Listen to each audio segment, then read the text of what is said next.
ਅਸਲ ਦੇ ਵਿੱਚ ਜਿਹੜੀ ਪੰਜਾਬੀ ਦੀ ਕਿਤਾਬ ਆ ਨਾ ਉਹਦਾ ਸਰਕਲ ਇੰਨਾ ਜ਼ਿਆਦਾ ਹੈ ਨਹੀਂ। ਪਬਲਿਸ਼ਰ ਵੀ ਆਪਣੇ ਥਾਂ ਜਿਹੜੇ ਆ ਉਹ ਸੱਚੇ ਆ। ਉਹ ਕਹਿੰਦੇ ਕਿ ਅਸੀਂ ਜੇ 1000 ਕਿਤਾਬ ਛਾਪ ਲਈ, ਸਾਡੀ ਵਿੱਚੋਂ 100 ਵਿਕੀ ਤੇ 900 ਅਸੀਂ ਕੋਲ ਰੱਖ ਕੇ ਕਿੱਥੇ ਲਈ ਫਿਰਾਂਗੇ, ਹੈ ਨਾ। ਅਤੇ ਉਹ ਇਸ ਕਰਕੇ ਮੈਂ ਦੇਖਿਆ ਕਿ ਉਹ ਜ਼ਿਆਦਾ ਛਾਪਦੇ ਵੀ ਨਹੀਂ, ਉਹ ਥੋੜ੍ਹੀ ਛਾਪਦੇ, ਕਹਿੰਦੇ ਨਹੀਂ ਯਾਰ ਸੇਲ ਹੁੰਦੀ ਨਹੀਂ। ਫਿਰ ਉਹ ਕਿ ਉਹ ਗੱਲ ਹੀ ਫਿਰ ਆ ਜਾਂਦੀ ਹੈ ਘੁਮਾ ਫਿਰਾ ਕੇ ਕਿ ਉਹ ਕਿਤਾਬ ਦੀ ਉਸ ਲੈਵਲ ਤੱਕ ਪ੍ਰਮੋਸ਼ਨ ਵੀ ਨਹੀਂ ਕਰਦੇ, ਕਿਉਂਕਿ ਉਹਨਾਂ ਕੋਲ ਸੋਰਸ ਹੀ ਹੈ ਨਹੀਂ, ਹੈ ਨਾ। ਅਤੇ ਉਹ ਥੋੜ੍ਹੀ ਛਾਪਦੇ ਆ, ਥੋੜ੍ਹੀ ਵਿੱਚੋਂ ਥੋੜ੍ਹੀ ਵਿਕ ਜਾਂਦੀ, ਥੋੜ੍ਹੀ ਲੇਖਕ ਲੈ ਜਾਂਦਾ, ਹੈ ਨਾ। ਅਤੇ ਪਾਠਕ ਜਿਹੜੇ ਪੜ੍ਹਨ ਵਾਲੇ ਆ ਕਈ ਵਾਰੀ ਉਹਨਾਂ ਤੱਕ ਵੀ ਨਹੀਂ ਪਹੁੰਚਦੀ ਕਿ ਉਹ ਲੱਭਦੇ ਰਹਿ ਜਾਂਦੇ ਕਿਤਾਬ ਕਿੱਥੇ ਆ, ਕਿਹਨੇ ਛਾਪੀ ਆ, ਨਾ। ਦੂਸਰੀ ਗੱਲ ਹੈ ਕਿ ਜਿਹੜੇ ਪ੍ਰਕਾਸ਼ਕ ਹੈਗੇ ਆ ਉਹ ਕੁਛ ਗਲਤ ਨੀਤ ਵਾਲੇ ਵੀ ਵਿੱਚ ਲੋਕ ਹੈਗੇ ਆ। ਉਹ ਜਿੱਦਾਂ ਉਹ ਇਹ ਨਹੀਂ ਦੇਖਦੇ ਕਿ ਇਹ ਕਿਤਾਬ ਛਪਣ ਵਾਲੀ ਕਿ ਨਹੀਂ। ਉਹ ਲੇਖਕ ਨੂੰ ਕਹਿੰਦੇ ਓਕੇ ਤੂੰ ਕਿਤਾਬ ਛਪਵਾਉਣੀ ਆ, ਹਾਂ, ਸੋ ਦਿਸ ਇਜ਼ ਦਾ ਮਟੀਰੀਅਲ, ਆ ਮੇਰੀਆਂ ਕਵਿਤਾਵਾਂ ਜਾਂ ਮੇਰੀਆਂ ਕਹਾਣੀਆਂ ਜਾਂ ਮੇਰਾ ਨਾਵਲ ਆ। ਉਹ ਪੜ੍ਹਨ ਦੀ ਲੋੜ ਵੀ ਨਹੀਂ ਸਮਝਦੇ, ਉਹ ਲੈ ਕੇ ਰੱਖ ਲੈਂਦੇ, ਕਹਿੰਦੇ ਓਕੇ ਕਿਤਾਬ ਤੇਰਾ ਆ ਗਿਆ ਮਟੀਰੀਅਲ ਸਾਨੂੰ, ਤੂੰ ਹੁਣ ਸਾਨੂੰ 800 900 $1000 ਦੇ ਅਤੇ ਤੇਰੀ ਛਪ ਜੂਗੀ, ਹੈ ਨਾ। ਉਹਨਾਂ ਨੇ ਉਹ ਪਹਿਲੋਂ ਹੀ ਉਹ ਆਪਣੀ ਕੋਸਟ ਲੈ ਲਈ ਉਹਦੇ ਤੋਂ, ਕੋਸਟ ਪਲੱਸ ਥੋੜ੍ਹਾ ਬਹੁਤ ਪ੍ਰੋਫਿਟ ਵੀ ਲੈ ਲਿਆ ਉਹਦੇ ਵਿੱਚੋਂ, ਹੈ ਨਾ। ਅਤੇ ਉਹਨਾਂ ਨੂੰ ਹੁਣ ਇਹ ਨਹੀਂ ਗਾ ਕਿ ਇਹ ਕਿਤਾਬ ਵਿਕੇ ਅਤੇ ਫਿਰ ਸਾਨੂੰ ਕੁਛ ਬਣੂਗਾ। ਉਹਨਾਂ ਨੂੰ ਹੈਗਾ ਕਿ ਸਾਡੇ ਤਾਂ ਹੋ ਚੁੱਕਾ ਜੋ ਸਾਨੂੰ, ਹੈ ਨਾ। ਹੁਣ ਵਿਕਦੀ ਨਹੀਂ ਵਿਕਦੀ, ਜੇ ਵਿਕ ਗਈ ਤਾਂ ਚੱਲ ਵਧੀਆ, 4 ਪੈਸੇ ਆ ਜਾਣਗੇ, ਨਹੀਂ ਵਿਕਦੀ ਤਾਂ ਕੋਈ ਨਹੀਂ, ਸਾਡੇ ਪੈਸੇ ਕਵਰ ਹੋਏ ਆ, ਹੈ ਨਾ। ਸੋ ਉਹ ਵੀ ਜਿਹੜਾ ਨਾ ਇੱਕ ਗਲਤ ਚੀਜ਼ ਆ, ਗਲਤ ਰੁਝਾਨ ਆ ਕਿ ਕਿਤਾਬ ਦੀ ਦੇਖੀ ਨਹੀਂ ਜਾਂਦੀ ਕਿ ਇਹ ਛਪਣ ਵਾਲੀ ਹੈਗੀ ਆ, ਇਹ ਪੜ੍ਹਨ ਵਾਲੀ ਹੈਗੀ, ਇਹਨੂੰ ਲੋਕ ਖਰੀਦਣਗੇ। ਪਹਿਲੋਂ ਇੱਦਾਂ ਹੁੰਦਾ ਸੀ ਕਿ ਬਾਹਲੀਆਂ ਕਿਤਾਬਾਂ ਛਪਦੀਆਂ ਨਹੀਂ ਸੀ, ਪਰ ਉਹ ਪ੍ਰਕਾਸ਼ਕ ਉਹੀ ਕਿਤਾਬ ਛਾਪਦੇ ਸੀ ਚੰਗੀ ਤਰ੍ਹਾਂ ਨਿਰਖ ਪਰਖ ਕੇ, ਜਿਹੜੀ ਉਹਨਾਂ ਨੂੰ ਪਤਾ ਸੀ ਕਿ ਇਹ ਚੰਗੀ ਆ, ਇਹ ਛਪੂਗੀ ਅਤੇ ਵਿਕੂਗੀ ਵੀ, ਹੈ ਨਾ। ਅਤੇ ਹੁਣ ਹਰੇਕ ਕਿਤਾਬ ਹੀ ਛਪਦੀ ਆ, ਕੋਈ ਤੁਸੀਂ ਜੋ ਮਰਜ਼ੀ ਰਾਤੋਂ ਰਾਤ ਉੱਠ ਕੇ ਲਿਖ ਕੇ ਦੇ ਦਿਓ ਪ੍ਰਕਾਸ਼ਕ ਨੂੰ, ਉਹ ਕਹਿੰਦਾ ਪੈਸੇ ਦੇ ਛਪਾ ਲਾ, ਹੈ ਨਾ। ਸੋ ਇਸ ਕਰਕੇ ਬਹੁਤ ਹੀ ਕੱਚਾ ਪਿੱਲਾ ਜਿਹੜਾ ਸਾਹਿਤ ਵੀ ਤੁਰਿਆ ਫਿਰਦਾ, ਜਿਹੜਾ ਕਿ ਕੋਈ ਬਹੁਤਾ ਵਧੀਆ ਨਹੀਂ ਜਿਹਨੂੰ ਕਿਹਾ ਜਾ ਸਕਦਾ, ਹੈ ਨਾ, ਉਹ ਵਿੱਚੇ ਹੀ ਤੁਰਿਆ ਫਿਰਦਾ ਆ। ਅਤੇ ਉਹ ਹੁਣ ਉਹ ਸਾਰੇ ਹੀ ਜਿੱਦਾਂ ਇੱਕੋ ਰੱਸੇ ਹੀ ਬੰਨੇ ਜਾਂਦੇ ਆ। ਚੰਗਾ ਲੇਖਕ ਜਿਹੜਾ ਆ ਉਹਨੂੰ ਵੀ ਉੱਦਾਂ ਹੀ ਟਰੀਟ ਕਰਦੇ ਆ, ਮਾੜੇ ਨੂੰ ਵੀ ਉੱਦਾਂ ਹੀ ਟਰੀਟ ਕਰਦੇ ਆ, ਹੈ ਨਾ। ਅਤੇ ਉਹ ਜਦ ਕਿ ਉਹ ਜਿਹੜਾ ਥੋੜ੍ਹਾ ਚੰਗਾ ਲੇਖਕ ਆ ਉਹ ਚਾਹੁੰਦਾ ਕਿ ਮੈਨੂੰ ਕੋਈ ਸਪੈਸ਼ਲ ਟਰੀਟਮੈਂਟ ਮਿਲੇ, ਮੇਰੇ ਵਾਸਤੇ ਥੋੜ੍ਹੀ ਪ੍ਰਮੋਸ਼ਨ ਹੋਵੇ, ਮੇਰੀ ਕਿਤਾਬ ਜਿਹੜੀ ਆ ਉਹ ਪਹੁੰਚੇ ਪਾਠਕਾਂ ਤੱਕ, ਉਹਦੇ ਬਾਰੇ ਦੱਸਿਆ ਜਾਵੇ, ਉਹਦੇ ਉੱਤੇ 2-4 ਲੇਖ ਲਿਖੇ ਜਾਣ, ਪੇਪਰ ਲਿਖੇ ਜਾਣ। ਅਤੇ ਉਹ ਕੋਈ ਲਿਖਾਉਂਦਾ ਨਹੀਂ, ਕਿਉਂਕਿ ਜਿਹੜਾ ਪ੍ਰਕਾਸ਼ਕ ਆ ਉਹ ਆਲਰੇਡੀ ਆਪਣੇ ਪੈਸੇ ਲੈ ਚੁੱਕਾ ਹੁੰਦਾ ਆ, ਉਹਨੂੰ ਕੋਈ ਲੋੜ ਨਹੀਂ ਗੀ ਬਾਹਲਾ ਕਰਨ ਦੀ, ਹੈ ਨਾ। ਉਹ ਕਹਿੰਦਾ ਮੈਂ ਤਾਂ ਓਨਾ ਕੀ ਕਰੂੰਗਾ ਜਿੰਨਾ ਕੁ ਬਾਕੀਆਂ ਵਾਸਤੇ ਕਰਦਾ, ਹੈ ਨਾ। ਸੋ ਸਾਰੇ ਪਾਸੇ ਇਹ ਥੋੜ੍ਹਾ ਜਿਹਾ ਕਾਲੇ ਮਾਲੇ ਜਿਹੇ ਚੱਲਦੇ ਆ, ਹੈ ਨਾ। ਅਤੇ ਫਿਰ ਥੋੜ੍ਹੇ ਝੂਠ ਵੀ ਬੋਲਦੇ ਪ੍ਰਕਾਸ਼ਕ, ਹੈ ਨਾ। ਕਈ ਵਾਰੀ ਕਹਿ ਦਿੰਦੇ ਆ ਕਿ ਸਾਨੂੰ ਕਿਤਾਬ ਜਦੋਂ ਅਸੀਂ ਉਹਨਾਂ ਨੂੰ ਦਿੰਦੇ ਹਾਂ, ਉਹ ਕਹਿੰਦੇ ਅਸੀਂ 1100 ਕਾਪੀ ਛਾਪਾਂਗੇ, 1200 ਛਾਪਾਂਗੇ, ਵਿੱਚੋਂ 200-300 ਤੈਨੂੰ ਦੇਵਾਂਗੇ, 800 ਅਸੀਂ ਵੇਚਣੀ ਆ, ਹੈ ਨਾ। ਅਤੇ ਹੁਣ ਲੇਖਕ ਜਿਹੜਾ ਉਹਨੂੰ ਲੱਗਦਾ ਕਿ ਮੇਰੀ 1100 ਕਾਪੀ ਛਪਣੀ ਆ, ਵੀ 200-300 ਤਾਂ ਮੈਂ ਲੈ ਲੈਣੀ ਆ ਚਲੋ ਆਪਣੇ ਫਰੈਂਡਸ ਵਗੈਰਾ ਨੂੰ ਦੇਣ ਲਈ, ਅਤੇ ਬਾਕੀ ਜਿਹੜੀ ਇਹਨੇ ਪ੍ਰਕਾਸ਼ਕ ਨੇ ਵੇਚਣੀ ਆ, ਹੈ ਨਾ। ਉਹਨੂੰ ਹੌਸਲਾ ਹੋ ਜਾਂਦਾ ਕਿ 700-800 ਕਾਪੀ ਮੇਰੀ ਮਾਰਕੀਟ 'ਚ ਆਊਗੀ। ਜਦ ਕਿ ਪ੍ਰਕਾਸ਼ਕ ਕੀ ਕਰਦਾ ਕਿ ਉਹ 300 'ਤੇ ਉਹਨੇ ਦੇਣੀ ਹੁੰਦੀ ਆ ਲੇਖਕ ਨੂੰ, ਅਤੇ ਉਹ 50 ਕਾਪੀਆਂ ਹੀ ਉੱਪਰ ਹੋਰ ਛਪਦਾ, ਹੈ ਨਾ। ਕਿਉਂਕਿ ਉਹ ਦਿਖਾਉਂਦਾ ਨਹੀਂ ਉਹਨੂੰ, ਉਹ ਕਹਿੰਦਾ ਨਹੀਂ ਮੈਂ ਛਾਪੀ ਆ 1100, ਛਾਪਦਾ ਉਹ 40-50, ਉਹਨੂੰ ਪਤਾ ਵਿਕਣੀ ਤਾਂ ਹੈ ਨਹੀਂ, ਅਤੇ ਉਹ ਇੰਨਾ ਤਰੱਦਦ ਕਰਦਾ ਵੀ ਨਹੀਂ ਵੇਚਣ ਦਾ, ਇੰਨੀ ਕੋਸ਼ਿਸ਼ ਕਰਦਾ ਵੀ ਨਹੀਂ, ਹੈ ਨਾ।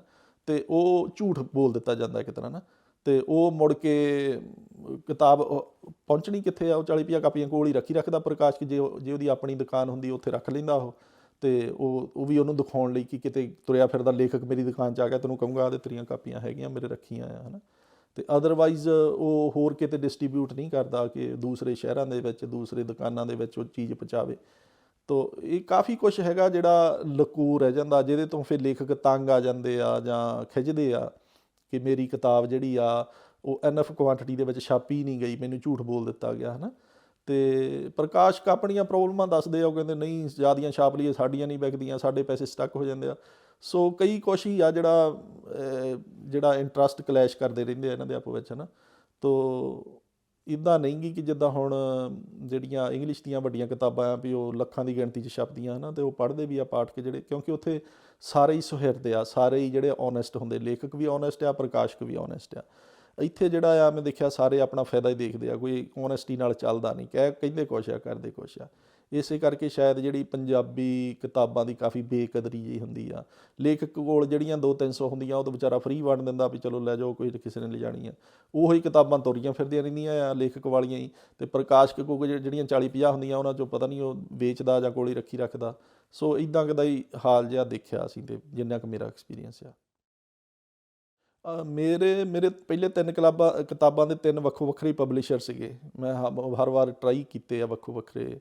ਇੱਦਾਂ ਤਾਂ ਨਹੀਂ ਮੈਂ ਕਹਿ ਸਕਦਾ ਕਿ ਉਹਨਾਂ ਨੇ ਕੁਛ ਨਹੀਂ ਕੀਤਾ, ਪਰ ਫਿਰ ਵੀ ਜੋ ਮੈਂ ਚਾਹੁੰਦਾ ਸੀ ਉਸ ਲੈਵਲ ਤੱਕ ਕਿਸੇ ਨੇ ਕੁਛ ਨਹੀਂ ਕੀਤਾ, ਹੈ ਨਾ।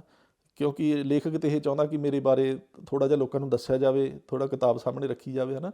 ਵੀ ਉਸ ਲੈਵਲ ਤੱਕ ਕੋਈ ਕੁਛ ਨਹੀਂ ਕਰਦਾ, ਕਿਉਂਕਿ ਕਿਤਾਬਾਂ ਹੀ ਇੰਨੀਆਂ ਛਪਦੀਆਂ, ਉਹ 2-2 2.5-2.5 ਹਜ਼ਾਰ ਟਾਈਟਲ ਸਾਲ ਦਾ ਉਹ ਛਾਪਦੇ ਆ, ਅਤੇ ਇੱਕ ਕਿਤਾਬ ਦੇ ਉੱਤੇ ਉਹ ਇੰਨਾ ਮਿਹਨਤ ਕਰਦੇ ਨਹੀਂ, ਉਹ ਕਿਉਂਕਿ ਉਹਨਾਂ ਨੂੰ ਛਾਪਣ 'ਤੇ ਹੀ ਜ਼ੋਰ ਆ। ਈਵਨ ਪ੍ਰੂਫ ਰੀਡਿੰਗ ਵੀ ਨਹੀਂ ਸਹੀ ਕੀਤੀ ਜਾਂਦੀ, ਹੈ ਨਾ। ਉਹਦੇ ਵਿੱਚ ਬਹੁਤ ਗਲਤੀਆਂ ਰਹਿ ਜਾਂਦੀਆਂ, ਔਰ ਉਹ ਪ੍ਰੂਫ ਰੀਡਿੰਗ ਵੀ ਜਿਹੜਾ ਉਹ ਰਾਈਟਰ 'ਤੇ ਛੱਡ ਦਿੰਦੇ ਆ ਵੀ ਤੂੰ ਦੇਖ ਲਾ ਭਾਈ, ਜੇ ਕੋਈ ਗਲਤੀ ਆ ਦੱਸ ਦੇ, ਨਹੀਂ ਤਾਂ ਅਸੀਂ ਛਾਪ ਦੇਣੀ, ਹੈ ਨਾ। ਅਤੇ ਉਹ ਮੋਸਟ ਆਫ ਦਾ ਟਾਈਮ ਲੇਖਕ ਕੋਲੋਂ ਰਹਿ ਜਾਂਦੀਆਂ ਪੜ੍ਹਦੇ। ਅਤੇ ਉਹ ਪਹਿਲਾਂ ਇਹ ਹੁੰਦਾ ਸੀ ਕਿ ਜਿਹੜਾ ਪ੍ਰਕਾਸ਼ਕ ਆ ਉਹਦੇ ਆਪਣੇ ਸਪੈਸ਼ਲ ਪ੍ਰੂਫ ਰੀਡਰ ਰੱਖੇ ਹੁੰਦੇ ਸੀ, ਹੈ ਨਾ। ਉਹਨਾਂ ਨੇ ਉਹਦੀ ਪ੍ਰੂਫ ਰੀਡਿੰਗ ਕਰਨੀ ਹੁੰਦੀ ਸੀ। ਉਹ ਭਾਸ਼ਾ ਦੇ ਸਪੈਸ਼ਲਿਸਟ ਇੱਕ ਤਰ੍ਹਾਂ ਹੁੰਦੇ ਸੀਗੇ, ਅਤੇ ਕਈ ਵਾਰੀ ਲੇਖਕ ਦੇ ਵੀ ਕੁਛ ਜਿਹੜੇ ਫੰਡਾਮੈਂਟਲਸ ਉਹ ਉਲਟੇ ਹੁੰਦੇ ਆ, ਉਹਨੂੰ ਕਈਆਂ ਸ਼ਬਦਾਂ ਦੇ ਉਲਟੇ ਵਰਤਦਾ ਆਉਂਦਾ ਹੁੰਦਾ, ਉਹ ਫਿਰ ਉਹਨਾਂ ਨੇ ਠੀਕ ਕਰਨੇ ਹੁੰਦੇ ਸੀ ਕਿ ਆਹ ਸ਼ਬਦ ਗਲਤ ਆ। ਉਹ ਹੁਣ ਬਿਲਕੁਲ ਰਿਹਾ ਨਹੀਂ, ਉਹ ਕਿਸੇ ਤੋਂ ਨਹੀਂ ਪ੍ਰੂਫ ਰੀਡਿੰਗ ਤੁਹਾਡੀ ਕਰਵਾਉਂਦੇ, ਤੁਹਾਡੇ ਤੋਂ ਹੀ ਕਰਵਾਉਂਦੇ ਬੈਕ। ਇਸ ਕਰਕੇ ਜੋ ਤੁਸੀਂ ਪਹਿਲੋਂ ਗਲਤ ਲਿਖੇ, ਤੁਸੀਂ ਉਹ ਗਲਤ ਨੂੰ ਸਹੀ ਮੰਨ ਕੇ ਲਿਖਿਆ ਹੋਇਆ, ਉਹ ਗਲਤ ਦਾ ਗਲਤ ਹੀ ਚੱਲਿਆ ਜਾਂਦਾ, ਹੈ ਨਾ। ਕਿਉਂਕਿ ਤੁਸੀਂ ਭਾਸ਼ਾ ਦੇ ਉਸ ਲੈਵਲ ਤੱਕ ਦੇ ਐਕਸਪਰਟ ਨਹੀਂ ਗੇ, ਕਿਉਂਕਿ ਤੁਸੀਂ ਤਾਂ ਇੱਕ ਲੇਖਕ ਆ, ਭਾਸ਼ਾ ਵਿਗਿਆਨੀ ਨਹੀਂ ਗੇ ਤੁਸੀਂ, ਹੈ ਨਾ। ਤੁਸੀਂ ਅਤੇ ਉਹਦੇ ਵਿੱਚ ਕਈ ਵਾਰੀ ਤਾਂ ਇੱਕ ਪੇਜ 'ਤੇ 3-3 4-4 ਮਿਸਟੇਕਸ, 3-3 4-4 ਗਲਤੀਆਂ ਸ਼ਬਦਾਂ ਦੀਆਂ, ਹੈ ਨਾ। ਅਤੇ ਇਹੋ ਜਿਹੀਆਂ ਪ੍ਰੋਬਲਮਾਂ ਕਾਫੀ ਪ੍ਰਕਾਸ਼ਕਾਂ ਨਾਲ ਆਉਂਦੀਆਂ, ਅਤੇ ਉੱਦਾਂ ਹੀ ਛਪੀ ਜਾਂਦੇ ਆ ਜਿਹਦੇ ਵਿੱਚ ਗਲਤੀਆਂ ਬਹੁਤ ਜਾਈ ਜਾਂਦੀਆਂ, ਹੈ ਨਾ। ਅਤੇ ਸੋ ਮੇਰਾ ਤਿੰਨਾਂ ਨਾਲ ਫਿਰ ਜਿਹੜੀ ਚੌਥੀ ਕਿਤਾਬ ਆ ਉਹ ਫਿਰ ਅਸੀਂ ਆਪ ਹੀ ਜਿਹੜਾ ਪਬਲਿਸ਼ਰ ਬਣ ਗਏ, ਗਜ਼ਲ ਮੰਚ ਜਿਹੜਾ ਅਸੀਂ ਬਣਾਇਆ ਸੀਗਾ, ਅਤੇ ਉਹ ਫਿਰ ਇਹ ਆਪਣੀ ਪਬਲੀਕੇਸ਼ਨ ਥੱਲੇ ਆਪ ਹੀ ਛਾਪੀ ਅਸੀਂ, ਆਪ ਹੀ ਇਹਦੇ ਜਿੱਦਾਂ ਹੁਣ ਸਾਨੂੰ ਪਤਾ ਆ ਵੀ ਅਸੀਂ ਕਿੰਨੀਆਂ ਕਾਪੀਆਂ ਛਾਪੀਆਂ, ਕਿੰਨੀਆਂ ਕਾਪੀਆਂ ਕਿਹਨੂੰ ਦਿੱਤੀਆਂ, ਕਿੰਨੀਆਂ ਕਿਹਨੂੰ ਦਿੱਤੀਆਂ, ਘੱਟੋ ਘੱਟ ਸਾਨੂੰ ਪਤਾ ਆ। ਪਹਿਲੋਂ ਹਮੇਸ਼ਾ ਇਹ ਗੱਲ ਉਹਲੇ ਰਹਿ ਜਾਂਦੀ ਆ, ਸਾਨੂੰ ਸਾਡੀਆਂ ਕਾਪੀਆਂ ਮਿਲ ਜਾਂਦੀਆਂ ਜਿਹੜੀਆਂ ਸਾਡੇ ਨਾਲ ਵਾਅਦਾ ਕੀਤਾ ਹੁੰਦਾ ਪ੍ਰਕਾਸ਼ਕ ਨੇ, ਉਸ ਤੋਂ ਉੱਤੇ ਕਿੰਨੀਆਂ ਛਾਪੀਆਂ ਉਹਦਾ ਸਾਨੂੰ ਕੁਛ ਨਹੀਂ ਪਤਾ ਹੁੰਦਾ। ਅਤੇ ਇਸ ਕਰਕੇ ਅਸੀਂ ਇਹ ਫਿਰ ਤਰੱਦਦ ਕੀਤਾ ਸੀਗਾ ਵੀ ਆਪ ਹੀ ਕੋਸ਼ਿਸ਼ ਕਰੀਏ। ਅਸੀਂ ਪ੍ਰਿੰਟਰ ਨੂੰ ਆਪ ਆਪਣੀ ਕਿਤਾਬ ਸੈੱਟ ਕਰਕੇ ਭੇਜਦੇ ਹਾਂ, ਉਹਨੂੰ ਕਹਿੰਦੇ ਇੰਨੀਆਂ ਕਾਪੀਆਂ ਛਾਪ ਕੇ ਇੰਨੀਆਂ ਫਲਾਣੇ ਨੂੰ ਦੇ ਦੇ, ਇੰਨੀਆਂ ਟਮਕਾਨੇ ਨੂੰ ਦੇ ਦੇ, ਜਿਹੜੇ ਉੱਥੇ ਇੰਡੀਆ ਦੇ ਵਿੱਚ ਸੈਲਰਸ ਹੈਗੇ ਆ ਉਹਨਾਂ ਨੂੰ ਫੜਾ ਦੇਈਆਂ, ਹੈ ਨਾ। ਅਤੇ ਉਹਨਾਂ ਕੋਲ ਕਿਤੇ ਜਾ ਕੇ ਹਿਸਾਬ ਕਿਤਾਬ ਕਰ ਲਵਾਂਗੇ ਵੀ ਕਿੰਨੀਆਂ ਵਿਕੀਆਂ ਜਾਂ ਕਿੱਦਾਂ, ਹੈ ਨਾ। ਐਟਲੀਸਟ ਸਾਨੂੰ ਪਤਾ ਕਿ ਸਾਡੀਆਂ ਸ਼ੈਲਫ ਦੇ ਉੱਤੇ ਚੱਲ ਗਈਆਂ ਕਿਤਾਬਾਂ ਇੰਨੇ ਕੁ ਸੈਲਰਾਂ ਦੇ 5-7-10 ਕੋਰਨਰ ਦੇ ਵਿੱਚ ਪੰਜਾਬ ਦੇ ਵਿੱਚ ਚੱਲ ਗਈਆਂ, ਹੈ ਨਾ। ਅਤੇ ਉਹ ਕੋਸ਼ਿਸ਼ ਆ ਸਾਡੀ, ਅਜੇ ਉਹਦੇ ਵਿੱਚ ਅਸੀਂ ਕਿੱਥੇ ਤੱਕ ਸਕਸੈਸਫੁਲ ਹੁੰਦੇ ਹਾਂ ਜਾਂ ਕਿੱਥੇ ਤੱਕ ਕੰਮ ਕਰਦੀ ਆ ਪਤਾ ਨਹੀਂ, ਪਰ ਇਹ ਚੌਥੀ ਕਿਤਾਬ ਜਿਹੜੀ ਅਸੀਂ ਇਹ ਆਪ ਹੀ ਜਿੱਦਾਂ ਕੋਸ਼ਿਸ਼ ਕੀਤੀ।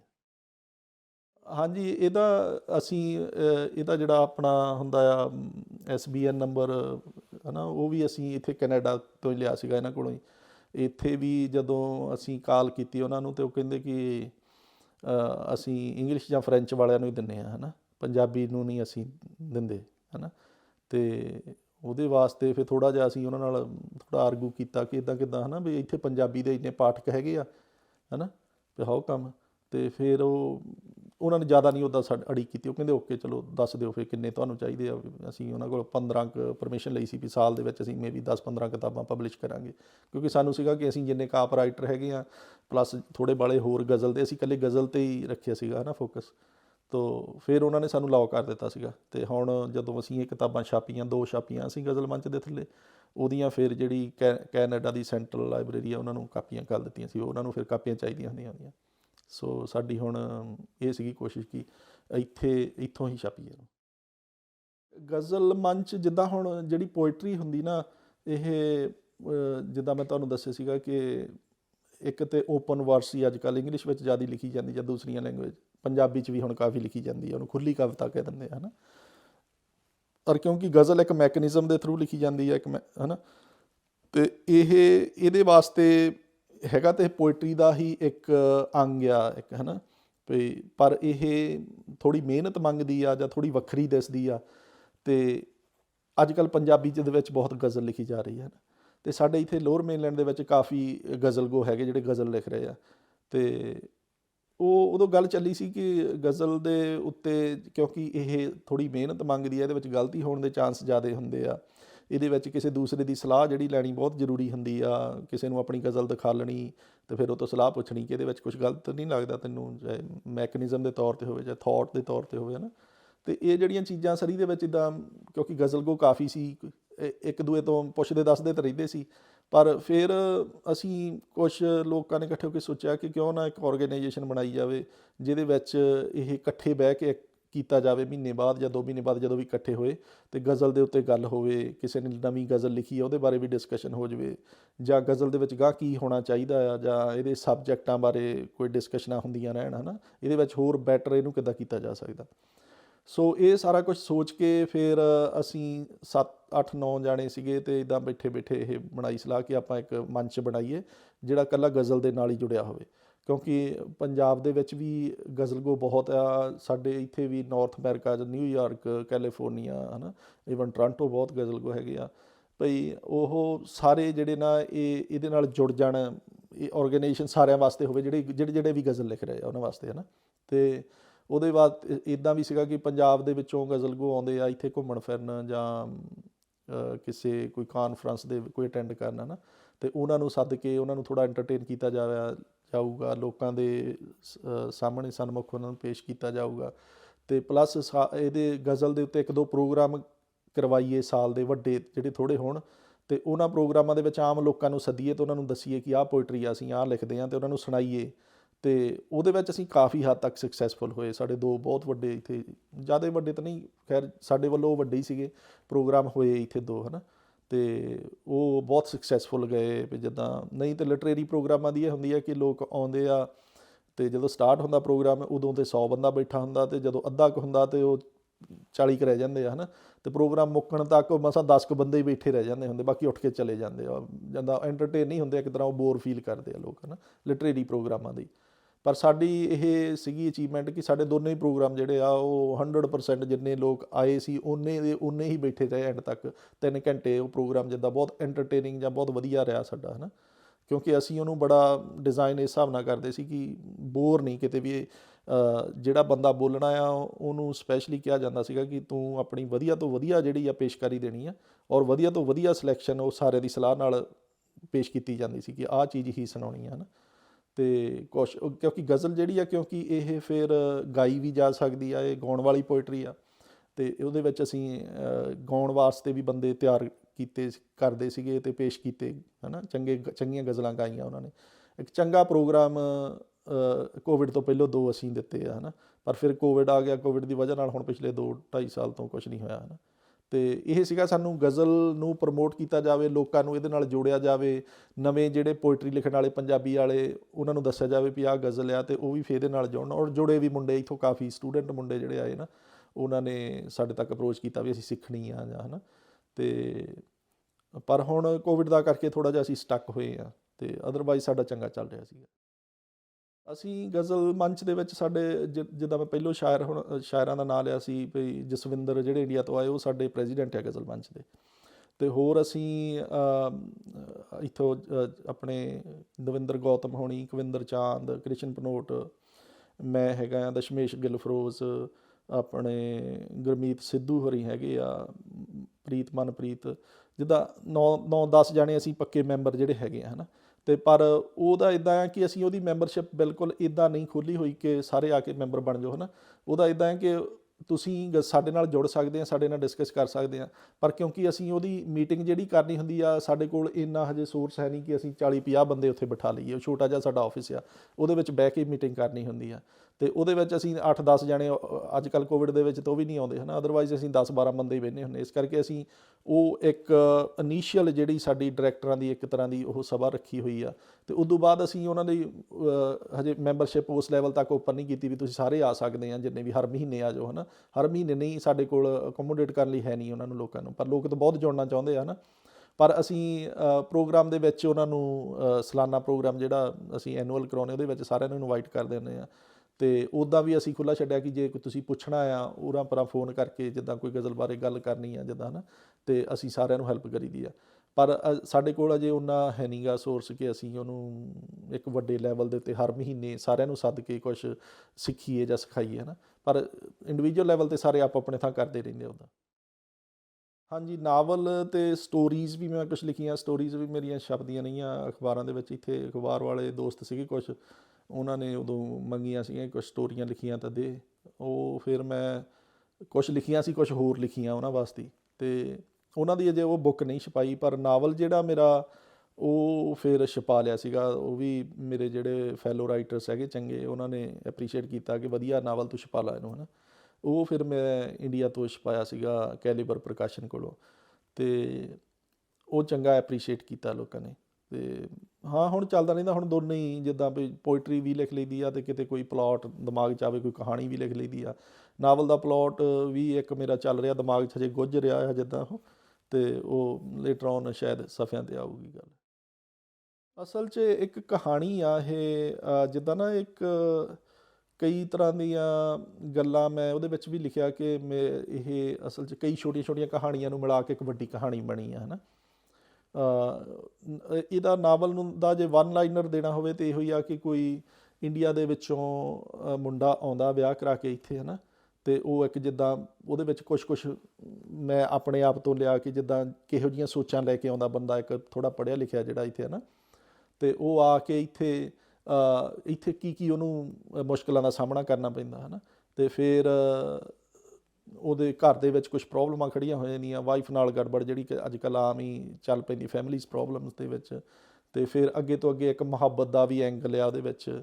ਉਹ ਪੈਰਾਲਾਈਜ਼ ਹੋ ਜਾਂਦਾ ਆ ਅਤੇ ਵੀਲ ਚੇਅਰ 'ਤੇ ਚਲਿਆ ਜਾਂਦਾ, ਅਤੇ ਵੀਲ ਚੇਅਰ 'ਤੇ ਜਾਣ ਤੋਂ ਬਾਅਦ ਉਹਦੀ ਲਾਈਫ ਦੇ ਵਿੱਚ ਜਿਹੜੀਆਂ ਚੇਂਜਾਂ ਆਉਂਦੀਆਂ, ਕੋਈ ਨਰਸਾਂ ਉਹਦੀ ਲਾਈਫ ਦੇ ਵਿੱਚ ਆਉਂਦੀਆਂ ਆ। ਅਤੇ ਉਹ ਇੱਕ ਕਹਾਣੀ ਇਸ ਹਿਸਾਬ ਨਾਲ ਗੁੰਦੀ ਸੀਗੀ ਕਿ ਉਹ ਕਹਾਣੀ ਦੇ ਵਿੱਚ ਜਿਹੜਾ ਹਰੇਕ ਚੈਪਟਰ ਆ ਉਹਦੇ ਵਿੱਚ ਤੁਹਾਨੂੰ ਕੁਛ ਨਵਾਂ ਮਿਲੂਗਾ, ਜਾਣੀ ਤੁਸੀਂ ਕਿਤੇ ਬੋਰ ਨਹੀਂ ਹੁੰਦੇ। ਅਤੇ ਉਹਦੇ ਵਿੱਚ ਫਿਰ ਮੇਰੀ ਦੂਸਰੀ ਕੋਸ਼ਿਸ਼ ਇਹ ਵੀ ਸੀ ਕਿ ਸਾਡੇ ਖਾਸ ਕਰਕੇ ਲੋਅਰ ਮੇਨਲੈਂਡ ਦੇ ਵਿੱਚ ਸਾਡਾ ਪੰਜਾਬੀ ਭਾਈਚਾਰਾ ਜੋ ਕਰ ਰਿਹਾ, ਹੈ ਨਾ, ਉਹਦੇ ਵਿੱਚ ਚਾਹੇ ਉਹ ਸੀਗਾ ਕਿ ਸਾਡੇ ਗੈਂਗਵਾਰ ਦੇ ਨਾਲ ਰਿਲੇਟਡ ਆ, ਹੈ ਨਾ, ਚਾਹੇ ਉਹ ਸੀਗਾ ਸਾਡੇ ਜਿਹੜੇ ਬਿਜ਼ਨਸਮੈਨ ਹੈਗੇ ਆ ਉਹ ਕਿੱਦਾਂ ਦੇ ਪੁੱਠੇ ਕੰਮ ਕਰ ਰਹੇ ਆ, ਕਿ ਉਹ ਜਿੱਦਾਂ ਪ੍ਰਾਈਸ ਕੱਟ ਆ ਇੱਥੇ ਸਰੀ ਦੇ ਵਿੱਚ ਬਹੁਤ ਜ਼ਿਆਦਾ। ਟਰੱਕਿੰਗ ਦੇ ਵਿੱਚ ਮੈਂ ਕਿਉਂਕਿ ਰਿਹਾ ਹਾਂ, ਈਵਨ ਕੰਸਟਰਕਸ਼ਨ ਇੰਡਸਟਰੀ ਦੇ ਵਿੱਚ ਬਹੁਤ ਇੱਦਾਂ ਚੱਲਦੇ ਆ ਕਿ ਪ੍ਰਾਈਸ ਕੱਟ ਕਰਕੇ ਤੁਸੀਂ ਕੰਮ ਲੈ ਲੈਣਾ, ਹੈ ਨਾ, ਅੱਗੇ ਤੋਂ ਅੱਗੇ। ਇਸੇ ਕਰਕੇ ਜਿਹੜੇ ਇੱਥੇ ਵਾਈਟ ਕਮਿਊਨਿਟੀ ਆ ਉਹ ਬਾਹਰ ਹੋ ਗਈ ਬਿਜ਼ਨਸ 'ਚੋਂ, ਸਾਡੇ ਇੱਥੇ ਤਕਰੀਬਨ ਆਪਣੇ ਹੀ ਆ, ਹੈ ਨਾ। ਸੋ ਕੁਛ ਜਿਹੜੀਆਂ ਸਾਡੀਆਂ ਮਾੜੀਆਂ ਆਦਤਾਂ ਜਾਂ ਇੱਥੇ ਜੋ ਚੱਲ ਰਿਹਾ, ਹੈ ਨਾ, ਫਿਰ ਜਿਹੜਾ ਸਟੋਰਾਂ 'ਚੋਂ ਸਮਾਨ ਚੋਰੀ ਚੱਕ ਕੇ ਪਾਰਕਾਂ 'ਚ ਵੇਚਦੇ ਆ, ਆਮ ਹੀ ਤੁਸੀਂ ਦੇਖਿਆ ਹੋਣਾ ਮੁੰਡੇ, ਹੈ ਨਾ, ਇੱਦਾਂ ਦੇ ਹੈਗੇ ਆ ਕੁਛ ਡਰੱਗਾਂ ਵਾਲੇ। ਤਕਰੀਬਨ ਮੈਂ ਬਹੁਤ ਸਾਰੇ ਪੱਖ, ਬਾਰਡਰ ਦੇ ਉੱਤੋਂ ਅਸੀਂ ਸਮਾਨ ਲੰਘਾ ਲੈਂਦੇ ਹਾਂ, ਈਵਨ ਗਰੋਸਰੀ ਜ਼ਿਆਦਾ ਲੈ ਆਉਂਦੇ, ਘੱਟ ਦੱਸ ਦਿੰਦੇ ਹਾਂ। ਕੁਛ ਇੱਦਾਂ ਦੇ ਛੋਟੇ ਜਿਹੜੇ, ਹੈ ਨਾ, ਜੋ ਵੀ ਸਾਡੇ ਸਮਾਜ ਦੇ ਵਿੱਚ ਚੰਗੇ ਮਾੜੇ ਵਰਤਾਰੇ ਹੈਗੇ ਆ ਇੱਥੇ, ਉਹ ਸਾਰੇ ਮੈਂ ਨਾਵਲ ਦੇ ਵਿੱਚ ਸਮੇਟਣ ਦੀ ਕੋਸ਼ਿਸ਼ ਕੀਤੀ। ਸਟੂਡੈਂਟਸ ਨਾਲ ਜਿਹੜਾ ਇੱਥੇ ਵੱਧ ਘੱਟ ਹੁੰਦਾ ਆ, ਸਟੂਡੈਂਟ ਨੂੰ ਚੰਗੀ ਪੇ ਨਹੀਂ ਦਿੱਤੀ ਜਾਂਦੀ, ਉਹਨਾਂ ਦੇ ਪੈਸੇ ਮਾਰ ਲਏ ਜਾਂਦੇ ਆ, ਹੈ ਨਾ। ਜਿੰਨੇ ਕੁ ਵੀ ਮੇਰੇ ਦਿਮਾਗ ਦੇ ਵਿੱਚ ਪੱਖ ਆਏ ਸਾਡੀ ਕਮਿਊਨਿਟੀ ਦੇ ਵਿੱਚ ਇੱਥੇ ਜੋ ਅਸੀਂ ਕਰ ਰਹੇ ਹਾਂ, ਚਾਹੇ ਚੰਗਾ ਆ ਚਾਹੇ ਮਾੜਾ ਆ, ਉਸ ਤੋਂ ਇਲਾਵਾ ਸਾਡੀਆਂ ਸਾਹਿਤ ਸਭਾਵਾਂ ਦੇ ਵਿੱਚ ਕੀ ਹੁੰਦਾ ਆ, ਚੰਗਾ ਕੀ ਹੁੰਦਾ, ਮਾੜਾ ਕੀ ਹੁੰਦਾ, ਕਿਹੋ ਜਿਹੀ ਪੋਲੀਟਿਕਸ ਚੱਲਦੀ, ਕੀ ਉਹ ਸਾਰਾ ਕੁਛ ਹੀ ਮੇਰਾ ਸੀਗਾ ਕਿ ਇਹ ਨਾਵਲ ਤਾਂ ਹੋਊਗਾ ਹੀ, ਨਾਲ ਇੱਥੇ ਦੇ ਸਾਡੇ ਲੋਅਰ ਮੇਨਲੈਂਡ ਦੇ ਜਾਂ ਸਾਡੇ BC ਦੇ ਪੰਜਾਬੀ ਭਾਈਚਾਰੇ ਦੀ ਤਸਵੀਰ ਹੋਊਗੀ ਇਹਦੇ ਵਿੱਚ, ਕਿ ਅਸੀਂ ਨਾਲ ਕੀ ਕਰ ਰਹੇ ਹਾਂ, ਨਾ।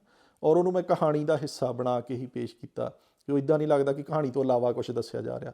ਉਹ ਕਹਾਣੀ ਦੇ ਵਿੱਚ ਹੀ ਕੁਛ ਪਾਤਰ ਜਿਹੜੇ ਆ ਉਹ ਕੰਮ ਕਰਦੇ ਦਿਖਾਲੇ ਆ ਕਿ ਆ ਇੱਦਾਂ ਕਰਦਾ ਆ, ਇੱਦਾਂ ਕਿਉਂ ਕਰਦਾ, ਦੂਸਰਾ ਉਹਨੂੰ ਟੋਕਦਾ ਜਾਂ ਕੁਛ ਕਰਦਾ, ਨਾ। ਅਤੇ ਉਹ ਨਾਵਲ ਜਾਣੀ ਇੱਥੇ BC ਦੀ ਇੱਕ ਤਰ੍ਹਾਂ ਦੀ ਤਸਵੀਰ ਪੇਸ਼ ਕਰਦਾ ਸਾਡੀ ਪੰਜਾਬੀਆਂ ਦੀ ਇੱਥੇ ਕਹਾਣੀ ਦੇ ਨਾਲ।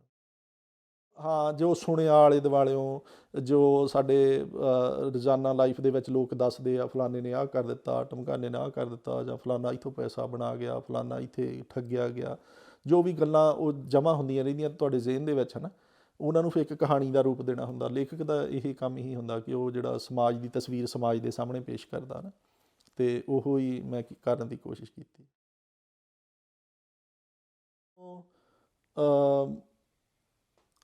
ਤੁਸੀਂ ਕੁਛ ਲਿਖਦੇ ਆ, ਉਹਦੇ ਵਾਸਤੇ ਤੁਹਾਨੂੰ ਸਪੈਸ਼ਲ ਟਾਈਮ ਕੱਢਣ ਦੀ ਲੋੜ ਨਹੀਂ ਹੁੰਦੀ। ਤੁਹਾਡਾ ਜ਼ਿਹਨ ਜਿਹੜਾ ਆ ਉਹ ਥੋੜ੍ਹਾ ਰਿਲੈਕਸ ਹੋਣਾ ਚਾਹੀਦਾ।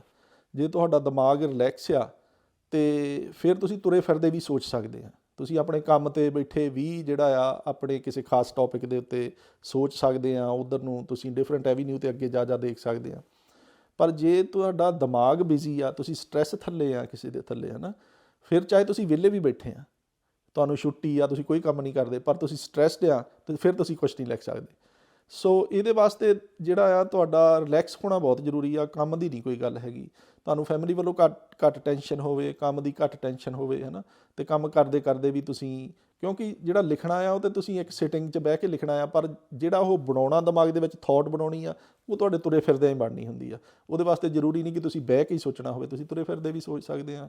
ਅਤੇ ਮੈਂ ਅਕਸਰ ਹੀ ਗੱਲ ਕਰਦਾ ਹੁੰਦਾ ਕਿ ਮੇਰੀ ਜਿਹੜੀ ਪੋਇਟਰੀ ਜ਼ਿਆਦੀ ਆ ਉਹ ਮੇਰੇ ਕੰਮ 'ਤੇ ਹੀ, ਜਿੱਦਾਂ ਮੈਂ ਤੁਰੇ ਫਿਰਦਾ ਜਿਹੜਾ ਉੱਥੋਂ ਹੀ ਮੇਰੇ ਦਿਮਾਗ 'ਚ ਆਉਂਦੀ, ਇੱਦਾਂ ਜਿੱਦਾਂ ਛੁੱਟੀ ਵਾਲੇ ਦਿਨ ਮੈਂ ਕਦੀ ਕੁਛ ਨਹੀਂ ਲਿਖਿਆ, ਹੈ ਨਾ। ਅਤੇ ਜ਼ਿਆਦਾ ਲੇਖਕ ਸਾਡੇ ਇੱਥੇ ਇੱਦਾਂ ਹੀ ਆ, ਹੈ ਨਾ, ਵੀ ਉਹ ਕੰਮਾਂ ਕਾਰਾਂ ਵਾਲੇ ਆ, ਸਾਰੇ ਆਪੋ ਆਪਣੇ ਥਾਂ ਬਿਜ਼ੀ ਆ, ਪਰ ਫਿਰ ਵੀ ਲਿਖਦੇ ਆ। ਇੱਕ ਬੰਦਾ ਉੱਦਾਂ ਦਾ ਹੋ ਰਹਿੰਦਾ ਜਿੱਦਾਂ ਦਾ ਤੁਸੀਂ ਕੰਮ ਕਰਦੇ ਆ। ਫੈਮਿਲੀ ਵੱਲੋਂ ਹਾਂ ਸਪੋਰਟ ਹੈ ਵੀ, ਨਹੀਂ ਵੀ, ਜਿੱਦਾਂ ਕਿਉਂਕਿ ਸਾਡੇ ਕੋਲ ਲਿਟਰੇਰੀ ਬੈਕਗਰਾਊਂਡ ਦਾ ਹੈ ਨਹੀਂ ਫੈਮਿਲੀ 'ਚ, ਹੈ ਨਾ। ਉਹ ਇਸ ਚੀਜ਼ ਨੂੰ ਇੰਨਾ ਡੂੰਘਾ ਤਾਂ ਨਹੀਂ ਸਮਝਦੇ ਕਿ ਇਹ ਕਿੱਦਾਂ ਲਿਖਦਾ ਜਾਂ ਇਹ ਕਿਉਂ ਲਿਖਦਾ।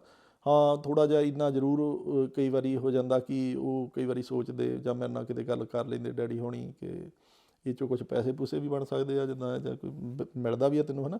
ਕਿਉਂਕਿ ਅਸੀਂ ਥੋੜ੍ਹਾ ਹਰੇਕ ਚੀਜ਼ ਨੂੰ, ਹਰੇਕ ਕੰਮ ਨੂੰ ਫਾਈਨੈਂਸ਼ੀਅਲੀ ਦੇਖਦੇ ਹਾਂ ਨਾ, ਵੀ ਉੱਧਰ। ਜਦ ਕਿ ਜਿਹੜਾ ਸਾਡਾ ਪੰਜਾਬੀ ਲਿਟਰੇਚਰ ਆ, ਇਹਦੇ ਵਿੱਚ ਮੇਰਾ ਨਹੀਂ ਖਿਆਲ ਕਿਸੇ ਵੀ ਰਾਈਟਰ ਨੂੰ ਇਹਦੇ ਤੋਂ ਕੋਈ ਕਮਾਈ ਹੁੰਦੀ ਹੋਵੇ। ਹੋ ਸਕਦਾ ਪ੍ਰਕਾਸ਼ਕ ਕਿਤੇ ਥੋੜ੍ਹੇ ਬਹੁਤ ਜਿਹੜੇ ਆ ਪਬਲਿਸ਼ਰ ਬਣਾ ਲੈਂਦਾ ਹੋਵੇ ਪੈਸੇ, ਪਰ ਲੇਖਕਾਂ ਦੇ ਪੱਲੇ ਮੈਨੂੰ ਨਹੀਂ ਲੱਗਦਾ, ਪੰਜਾਬੀ ਦੇ ਲੇਖਕਾਂ ਦੇ ਪੱਲੇ ਕੋਈ ਪਾਉਂਦਾ ਹੋਊਗਾ ਨਾ। ਇਹ ਸਿਰਫ ਸਾਰੇ ਸ਼ੌਂਕ ਹੀ ਪਾਲਦੇ ਆ, ਜਿੱਦਾਂ ਅਸੀਂ ਵੀ ਸ਼ੌਂਕ ਹੀ ਆ ਸਾਡਾ, ਹੈ ਨਾ।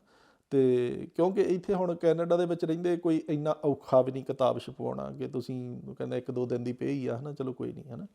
ਪਰ ਇੰਡੀਆ ਦੇ ਵਿੱਚ ਵੀ ਲੋਕ ਜਿਹੜੇ ਆ ਉਹ ਛਪਵਾਉਂਦੇ ਆ ਕਿਤਾਬਾਂ, ਇੱਕ ਸ਼ੌਕ ਹੁੰਦਾ ਆ। ਤੁਸੀਂ ਘਰ ਫੂਕ ਕੇ ਤਮਾਸ਼ਾ ਦੇਖਦੇ ਜਾਂ ਪਰ ਜੇਬ 'ਚੋਂ ਪੈਸੇ ਖਰਚ ਕੇ ਕਿਤਾਬਾਂ ਛਪਵਾਉਂਦੇ ਆ ਨਾ। ਅਤੇ ਫੈਮਿਲੀ ਦੇ ਵਿੱਚੋਂ ਵੀ ਜਿੱਦਾਂ ਮੇਰੀ ਵਾਈਫ ਹੈਗੀ ਆ, ਉਹਨੂੰ ਥੋੜ੍ਹਾ ਜਿਹਾ ਵਾਰਤਕ ਦਾ, ਕਹਾਣੀ ਦਾ, ਨਾਵਲ ਦਾ ਥੋੜ੍ਹਾ ਸ਼ੌਕ ਹੈਗਾ। ਜੇ ਉਹਨੂੰ ਕਿਤੇ ਆਖਿਆ ਜਾਵੇ ਵੀ ਤੂੰ ਸੁਣਨੀ ਆ, ਮੈਂ ਕਹਾਣੀ ਲਿਖੀ, ਤਾਂ ਉਹ ਹੈਪੀਲੀ ਸੁਣ ਲੈਂਦੀ ਹੁੰਦੀ ਕਿ ਹਾਂ ਸੁਣਾ ਦੇ, ਹੈ ਨਾ। ਅਤੇ ਪੋਇਟਰੀ ਦਾ ਨਹੀਂ ਆ, ਪੋਇਟਰੀ ਵੱਲੋਂ ਜਿੱਦਾਂ ਘਰੋਂ ਨਹੀਂ ਕੋਈ ਏਡੀ ਹੈਗੀ ਵੀ ਜਿਹੜਾ ਕੋਈ ਲਿਟਰੇਰੀ ਬੈਕਗਰਾਊਂਡ ਦਾ ਹੋਵੇ ਅਤੇ ਪੋਇਟਰੀ ਨੂੰ ਸਮਝਦਾ ਹੋਵੇ, ਇੱਦਾਂ ਦਾ ਹੈ ਨਹੀਂ ਗਾ ਕੋਈ। ਪਰ ਵੈਸੇ ਟੋਕਾ ਟਕਾਈ ਹੈ ਨਹੀਂ ਕੋਈ ਕਿ ਜੇ ਕੋਈ ਕਹੇ ਵੀ ਤੂੰ ਨਾ ਲਿਖ, ਇੱਦਾਂ ਦੀ ਕੋਈ ਗੱਲ ਹੈ ਨਹੀਂ। ਮੈਨੂੰ ਲੱਗਦਾ ਕਿ ਜਿਹੜਾ ਇਸ ਵੇਲੇ ਜਿੰਨੇ ਕੁ ਸਟੂਡੈਂਟ ਇੰਡੀਆ 'ਚੋਂ ਆ ਰਹੇ ਆ, ਜੇ ਇੰਨੀ ਮਿਕਦਾਰ ਦੇ ਵਿੱਚ, ਇੰਨੀ ਕੁਆਂਟਿਟੀ ਦੇ ਵਿੱਚ ਆਉਂਦੇ ਰਹੇ ਤਾਂ ਪੰਜਾਬੀ ਬਹੁਤ ਬੈਟਰ ਹੋ ਜਾਣੀ ਹੈ ਕੈਨੇਡਾ ਦੇ ਵਿੱਚ।